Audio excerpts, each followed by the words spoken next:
Well, good day everyone, and welcome to my round three preview, St Kilda vs Richmond, Maddie's match. So earlier this week, I did my round two review sort of ramble. I really enjoyed that, and I want to say just a thank you to everyone who watched that. Thank you to everyone who liked it and left a nice comment and everything.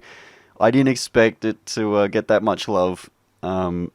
I didn't think anyone would really care what I had to say, but I absolutely loved it. Thank you so much for everyone who appreciated that, and it's really made me, want to keep doing this, want to do more. And so from now on, for the rest of this year, I reckon I'll make this a thing. My round previews and rambles and whatever else I end up doing. So thank you very much for watching that video. And in a few weeks, probably get a few mates and watch some games live. So that could be fun. Keep an eye out for that. I'm very, very keen to try all sorts of things. So yeah, thank you very much for watching that video, and let's get into this one. So, Maddie's match, St Kilda. Now this is pretty interesting. I had a look. This is on Stats Insider.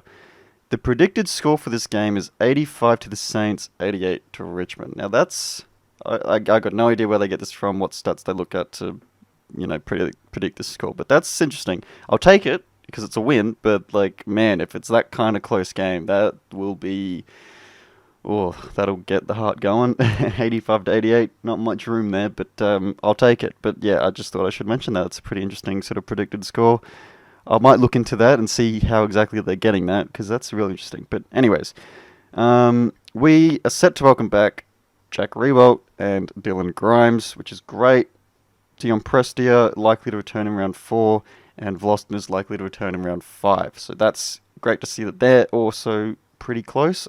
I'm surprised Presti is that close to coming back, but anyway, that's for a later topic. Good to see Jack back. Now, it'll be interesting. So Dylan Grimes, I feel like it's going to be a pretty easy swap. Grimes in, Miller out. Nothing against Miller. It's just obviously someone's going to come out, and Miller's probably just going to be that one to make way. So... yeah, Miller for Grimes, and Jack Riewoldt's going to be a really, really interesting one, because now the most likely scenario, I think, is he probably just comes in for Dow, who got out injured last week, so that'll be pretty straightforward. But then I think we run the risk of, are we going in too tall? Now this is going to be a really interesting thing, I think, for the coaches to be working out over the next probably few weeks to maybe like a month or so.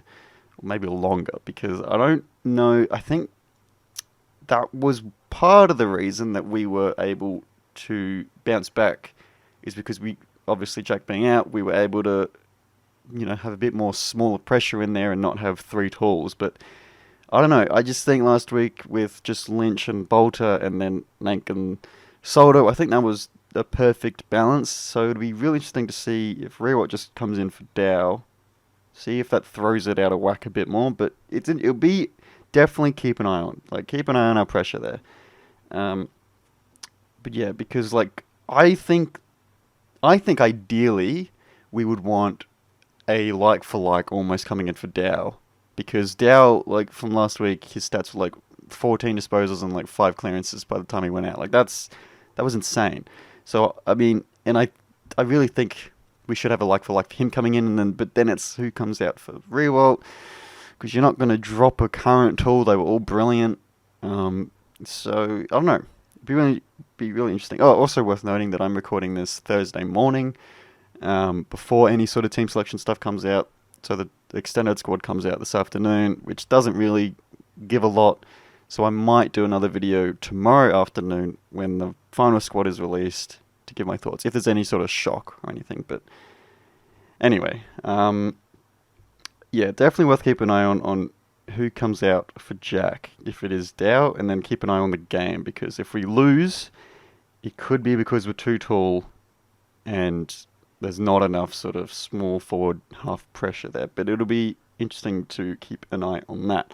Now, in terms of the Saints, last week I did watch the Freo Saints game. It was a pretty ordinary game, pretty scrappy game, and now I don't rate either teams yet. Obviously the Saints won, but I don't rate that as a big win at all, and I don't even rate our win over the Giants as a massive win. The Giants were sort of all over the place.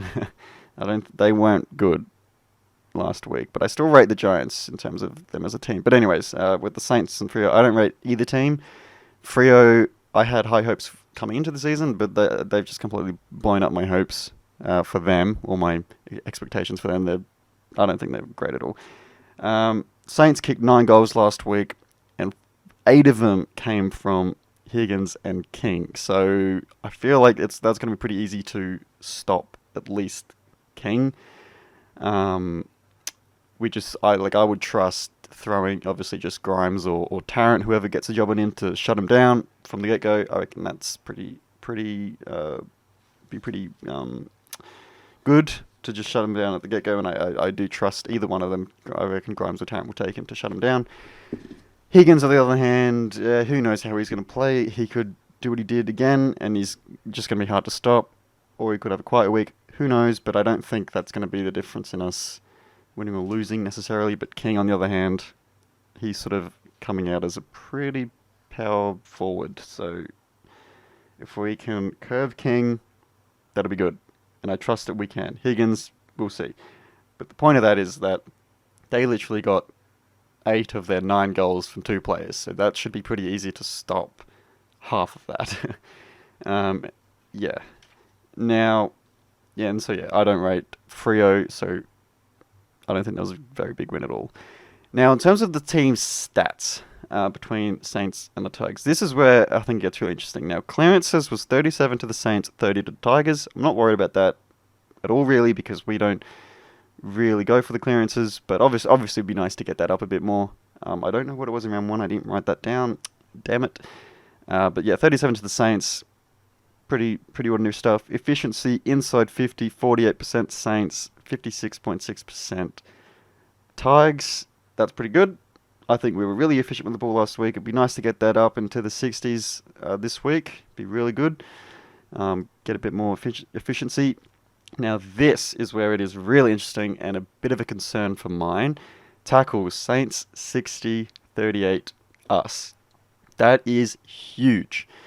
Last week, round 1, in round 1 we had 32, and then we had 38. So it's an improvement, but I don't think it's that often where you lose the tackle count and win the game. I don't think that happens very often. It probably does a little bit, but not. I think the common scenario is you win the tackle count, you usually win the game. At least it has been for us, but I'm just talking about sort of in general. So that's a concern. I would like to see our tackles up there and at least try and match the Saints or get on top of them. Now, tackles inside 50, this is where it is really alarming. The Saints had 14, we had 4, and in round 1 against Carlton, we had 1. And I remember round 1, that was obviously terrible, having 1 tackle inside forward 50, shock, but then going to 4, that's an improvement, obviously, but it's not a big jump that I thought it was. Like, I was looking through the stats, and I was like, oh, we only had 4. But I guess it sort of does make sense at the same time, because the Giants played a very sort of kicking and, keep the ball safe kind of game, which we just sort of pounced on.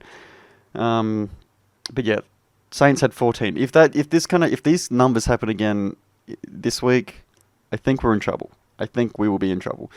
We need to get our tackles inside 50 up, like definitely our tackles inside 50, and then I would like to see our normal tackles just overall improved, get them up, because pretty alarming numbers if you ask me, but I don't know. Let me know your thoughts on that. I just think that's pretty alarming. Players to watch, I think Jack Steele, he had 13 tackles on his own.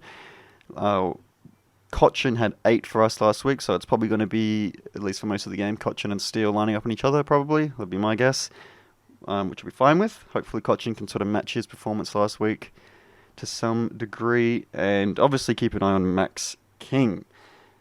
But as I said before, Tarrant or Grimes, I trust either one of them to do the job on him and keep him to very little. A goal or 2 at the most. But yeah, so, and then I trust our midfield. If we just leave Ross, like Ross has played brilliantly last week, I thought he was great. If we just leave Ross and Graham and then sort of Cochin in the middle, I trust them to do the job against the Saints. And then obviously Soldo, is another game back, another game, under his belt from his recovery and his return. So hopefully he takes another big step, and that would be fantastic to see. But yeah, other than that, I think I'm really looking forward to this game. Obviously, it being Maddie's match, it's a great occasion, raising money. If you can donate. I think you can still buy. I think you can buy beanies online or something, or at the game. I'm not sure. I know there is beanies. Don't know where you can. Don't know if they're just online or not. But yeah, definitely donate if you can. And yeah, so I think that's all my sort of thoughts ahead of this game. Let me just go through my notes here. I think that's about it. But yeah, let me know all your thoughts about this game. Are you keen? Are you going? And yeah, what's your predictions and stuff? So yeah, please let me know down in the comments below, all sorts of things. And yeah, so thank you very much for listening. And so team selection, the officially comes out tomorrow afternoon. I will probably, if there's any massive shock in terms of selection, I will definitely do a video tomorrow. Give my thoughts. Like if there's a big shock, and it's like, whoa, why did they drop him, and why is he coming out for Jack, and blah blah blah blah. I'll do a video. But if it's just like Jack comes in for Dow and that's about it, I probably won't do any video. But yeah, so I might do another video tomorrow on selection, depending. If not, then I will definitely do a round 3 ramble again. That was really fun. I really enjoyed doing that this week. So yeah, thank you very much for listening, and I'll see you in my next video. Yeah, bye.